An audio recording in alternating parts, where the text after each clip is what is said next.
जय श्री राम दोस्तों। आप देख रहे हैं YouTube चैनल ज्ञान स्टार प्लस। तो दोस्तों, आप सभी का हार्दिक स्वागत और अभिनंदन। दोस्तों, आज हम आपको एक प्रश्न लेकर उपस्थित हुए हैं कि रामायण में इंदुमती कौन थी और कहां से आई, क्या कार्य था इंदुमती की जीवन कथा में। तो दोस्तों, इस प्रश्न का उत्तर जानने से पहले जो भाई हमारे चैनल पर नए हैं उन सभी से मेरा निवेदन है कि वे भाई हमारे चैनल को सब्सक्राइब जरूर कर दें। दोस्तों, इंदुमती ये एक देवलोक की अप्सरा थी। इसने महर्षि तृणारबिंदु की तपस्या को भंग किया था।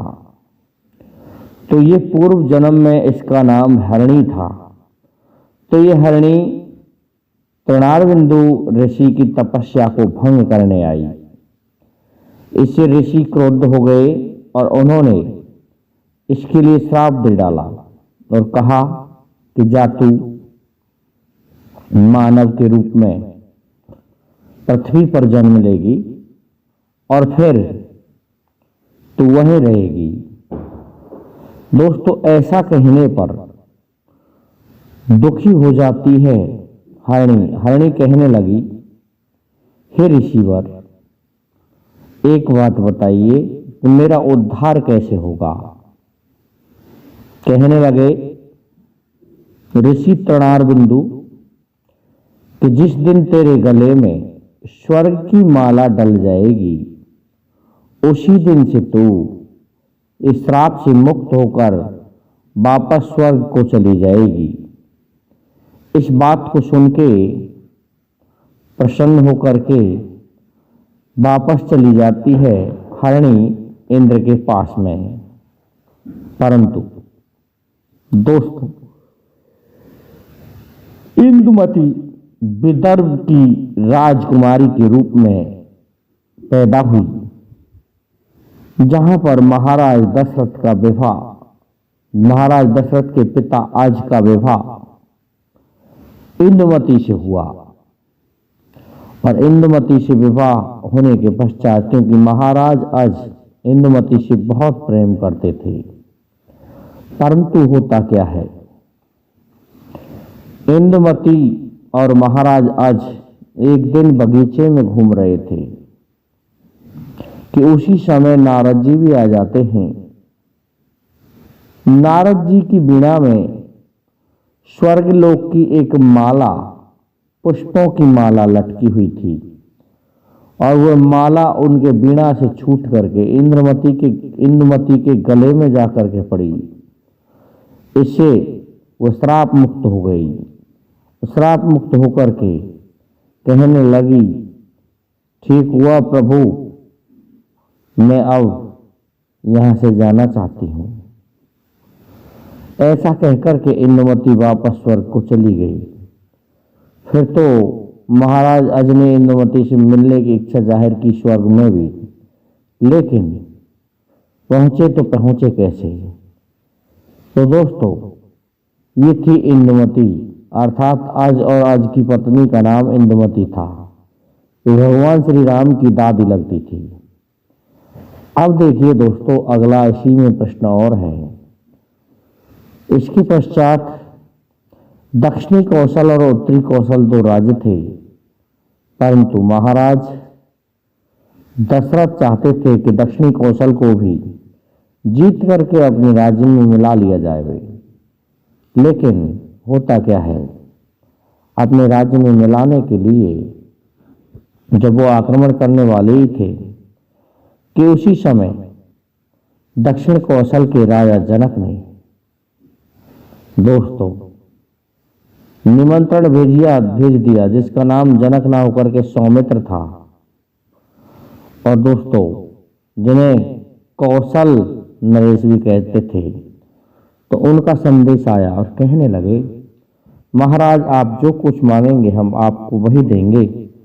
इधर महाराज दशरथ ने कौशल्या के रूप स्वरूप का वर्णन सुन रखा था। इस कारण वो कौशल्या से विवाह करना चाहते थे।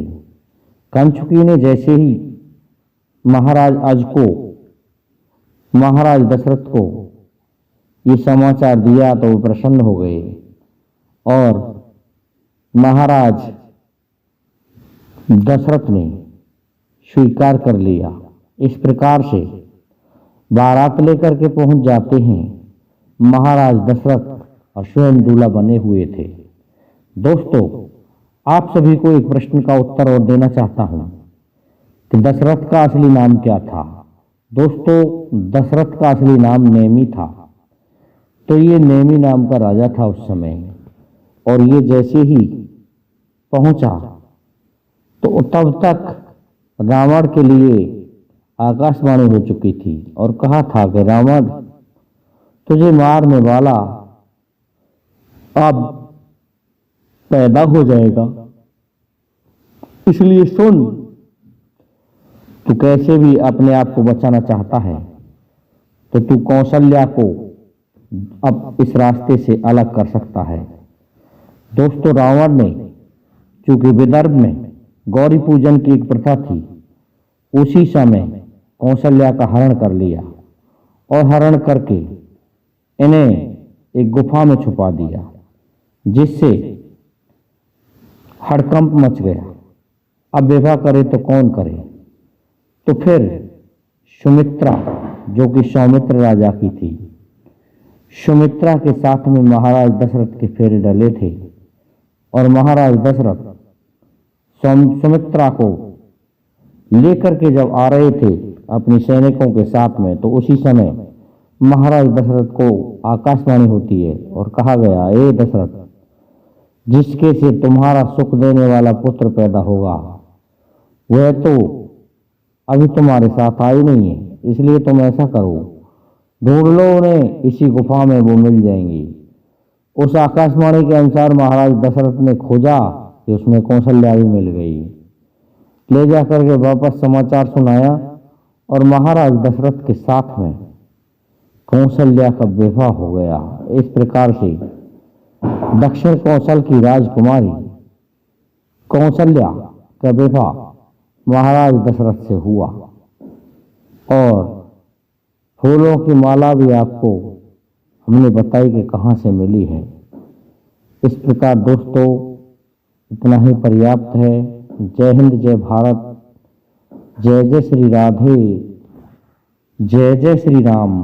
दोस्तों, हमारा वीडियो आपको पसंद आया होगा, इसलिए हमारे इस वीडियो को लाइक, शेयर और सब्सक्राइब कीजिए। साथ ही बेल आइकन को भी प्रेस कर दीजिए।